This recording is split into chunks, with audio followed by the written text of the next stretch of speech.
বাঘৰ আতংকৰ পিছতে প্ৰশাসনে আজি যি সাপ্তাহিক বজাৰ বন্ধ কৰিছে তাৰপিছতে কিন্তু এক পুৱা ভাগৰ পৰা নিৰ্মম পৰিৱেশে বিৰাজ কৰা দেখা গৈছে ঢিং টাউন মজিয়াত। আৰু বৰ্তমান সময়ত উপস্থিত আছোঁ ঢিঙৰডি টাউনৰ ঢিং টাউনত।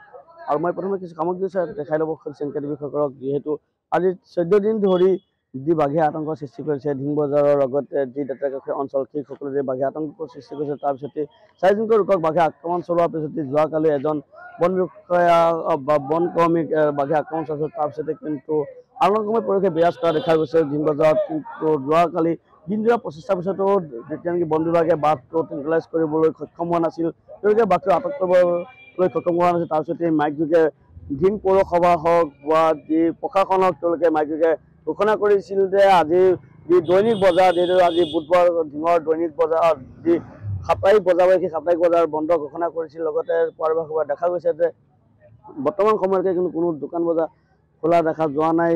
আৰু মোক সতীৰ্থ দেখা আছে, ইয়াৰ পৰিৱেশ দেখা আছে, যিহেতু বৰ্তমানলৈকে বাঘটো কিন্তু ধৰিবলৈ সক্ষম হোৱা নাই বা তেওঁলোকে ক'ত আছে বৰ্তমান সময়ত কিন্তু সঠিককৈ ক'ব পৰা যোৱা নাই, কিয়নো পুৱাৰে ভাগৰ পৰা এই লোকসকল আতংকত ভুগি আছে। মই লগতে ইয়াত যিহেতু ব্যৱসায় পৰিশ্ৰম লোকসকল আছে আৰু তেওঁলোক আহিছে, বহুতে হয়তো গম পাই তেওঁলোক ওলাই আহিছে। মই যাম, মই বহুত লোক আছে। আপোনাৰ হয়তো ঢিঙত দোকান আছে, যিহেতু যোৱাকালি দেখা গৈছিল বাঘে আতংকৰ সৃষ্টি কৰিছিল। তাৰপিছত এই প্ৰশাসন হওক বা ঢিং পৌৰসভাই মাইক যোগে বজাৰ বন্ধ ঘোষণা কৰিছিল। বজাৰটো বন্ধ কৰি দিছে আজি বাঘৰ কাৰণে। আজি দোকান বজাৰ খুলিছে নে মানুহে এতিয়া? নাই খোলা নাই, বন্ধ বন্ধ বন্ধ। বাঘটো ধৰিব পাৰিছে জানো? নাই ধৰা নাই, বাঘ ইয়াতে আছে, এতিয়া বৰ্তমান ইয়াতে আছে। প্ৰশাসন গৈছে, আজি ৰাতিপুৱা গৈছে। যিহেতু আজি সাপ্তাহিক বজাৰ, আজি বুধবাৰ বজাৰ বুলি ক'লে পুৱাৰে ভাগৰ পৰা পুৰা মানুহে উভৈনদী হৈ পৰে ঢিং টাউনত। কিন্তু আজি নিৰ্মম পৰিৱেশ বুলি ক'ব লাগিব, কাৰণ যিহেতু আজি সাপ্তাহিক বজাৰ। তাৰপিছত কিন্তু কিছু সংখ্যক লোককহে দেখা গৈছে। তাৰ ক্ষেত্ৰত আপোনালোকে হয়তো ব্যৱসায়িক প্ৰতিষ্ঠান আপোনালোকৰ আছে, প্ৰশাসনে বন্ধ কৰিছে, ক্ষেত্ৰত কি ক'ব?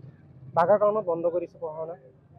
হয়, 14 দিন হৈ গ'ল কিন্তু আজিলৈকে বাঘটো ধৰিবলৈ সক্ষম হোৱা নাই বন বিভাগে, কিয়নো যি বন বিভাগৰ হাতত এটা ছাগলী কিনিব পইচা নাথাকে, তেওঁলোকে বাৰে বাৰে চেষ্টা কৰি বিফল হয়।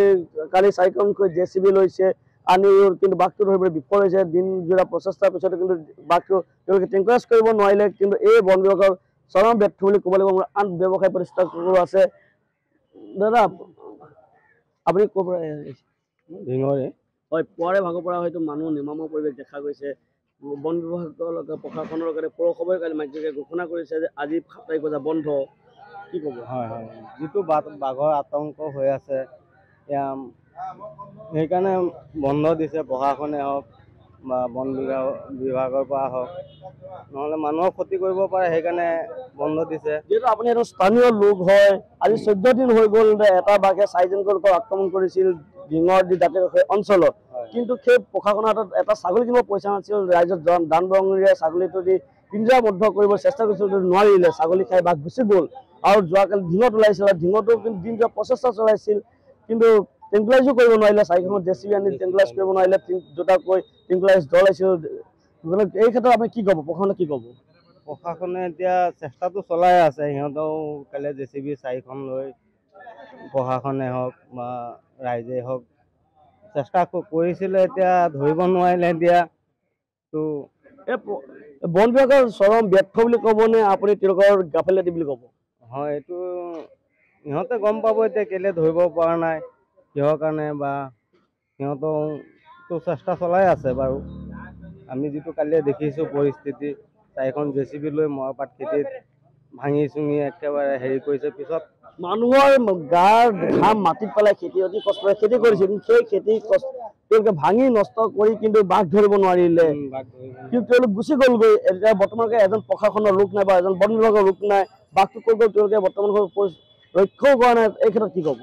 এই ক্ষেত্ৰত সিহঁতে অকণ চেষ্টা কৰিব লাগিছিল, যিহেতু ৰাইজে ওলাব চলাব নোৱাৰে, গৰু ছাগলী পথাৰত কাম কৰিব নোৱাৰে। এইটো বন বিভাগে বা হওক বা প্ৰশাসনে হওক অকণ হেৰি কৰিব লাগিছিলে, চেষ্টা চলাব লাগিছিলে ধৰিবৰ কাৰণে। নোৱাৰিলে এতিয়াতো আৰু এইটো ক'বলগীয়া একো নাই।